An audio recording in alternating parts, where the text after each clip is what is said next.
حیات اعلیٰ حضرت میں یہ واقعہ ہے. اعلیٰ حضرت امام محمد رضا کے والد ہیں علامہ نقی علی خان، اور علامہ نقی علی خان کے دوست ہیں علامہ غلام حسین بریلوی. بریلی شریف میں علامہ غلام حسین بریلوی ایسے عالم تھے جو ماہر افلاک اور ماہر فلکیات سمجھے جاتے. علم نجوم، علم حیات میں اتنی زبردست مہارت تھی، آسمان پر چمکنے والے ستاروں کو دیکھ کر بتا دیتے بارش ہوگی کہ نہیں. ان دنوں بریلی میں بارش نہیں ہو رہی تھی، ساری کھیتیاں سوکھ رہی تھی، انسان پریشان تھے. علامہ غلام حسین بریلوی اعلیٰ حضرت کی خدمت میں پہنچے. اعلیٰ حضرت نے شایان شان استقبال کیا، ان کی ضیافت فرمائی، اور اعلیٰ حضرت نے پوچھا کہ ذرا آسمان پر دیکھ کر بتائیں بارش کا مزاج کیسا.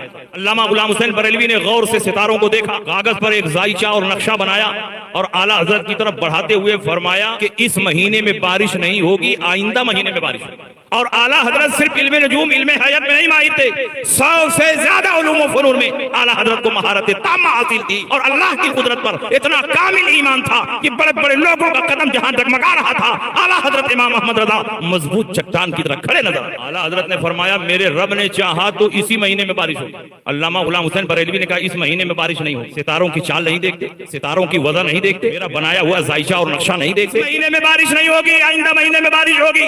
اعلیٰ حضرت نے فرمایا میرے رب نے چاہا تو اسی مہینے میں بارش ہوگی. انہوں نے کہا اس مہینے میں بارش نہیں ہوگی، آپ ستاروں کی چال نہیں دیکھتے. اعلیٰ حضرت نے فرمایا میں ستاروں کی چال بھی دیکھ رہا ہوں، اور ستاروں کو پیدا کرنے والے رب کی قدرت بھی دیکھ رہا ہوں. اعلیٰ حضرت نے دیکھا کہ یہ علم نجوم اور علم حیات کے ضمنی قاعدوں پر اتنا بھروسہ کر رہے ہیں کہ اللہ کی قدرت سے غافل ہو رہے ہیں، اور انہیں کچھ پتہ بھی نہیں چل رہا. اعلیٰ حضرت نے فرمایا کہ یہ سامنے جو گھڑی لٹک رہی ہے اس کو آپ دیکھیے اور بتائیے گھڑی میں کیا ٹائم ہوا. انہوں نے فرمایا کہ 11:15 بجے.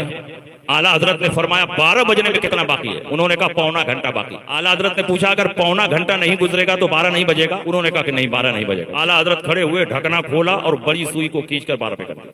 فوراً 12 بج گیا، 12 کی گھنٹی بج گئی. اعلیٰ حضرت نے فرمایا آپ تو کہہ رہے تھے جب تک پونا گھنٹہ نہیں گزرے گا نہ 12 بجے گا نہ 12 کی گھنٹی بجے گی. دیکھیے 12 بھی بج گیا، 12 کی گھنٹی بج گئی. انہوں نے کہا آپ نے بڑی سوئی کو کھینچ کر 12 پہ کر دیا، اس لیے 12 بج گیا، 12 کی گھنٹی بجی. اگر یہ سوئی اپنی فطری رفتار سے چلتی تو پونا گھنٹہ گزرنے کے بعد ہی 12 بجے. اعلیٰ حضرت نے فرمایا یہی تو میں آپ کو سمجھانا چاہتا ہوں. میں نے بڑی سوئی کو کھینچ کر 12 پہ کر دیا تو فوراً 12 بج گیا. میرا پروردگار بھی قادر ہے، جب چاہے اس ستارے کو کھینچ کر یہاں کر دے، اس ستارے کو کھینچ کر یہاں کر دے، فوراً ستاروں کی چال بدل جائے گی، ستاروں کی وضع بدل جائے گی، آپ کا بنایا ہوا نقشہ بدل جائے گا. میرے رب نے چاہا تو اسی مہینے میں بارش ہوگی، بلکہ اسی ہفتے میں بارش ہوگی، بلکہ ابھی بارش ہوگی. اتنا کہنا تھا کہ بارش ہونے لگی. اتنی بارش ہوتی ہے کہ بریلی کی سرزمین جلتھل ہو جاتی. اعلیٰ حضرت امام احمد رضا اپنے دور کے صرف ولی نہیں تھے بلکہ سارے ولیوں کے سردار تھے. مجدد الفسانی اپنے مکتوبات کے دفتر 2 میں لکھتے ہیں جو مجدد ہوتا ہے وہ اپنے دور کے ولیوں کا سردار ہے.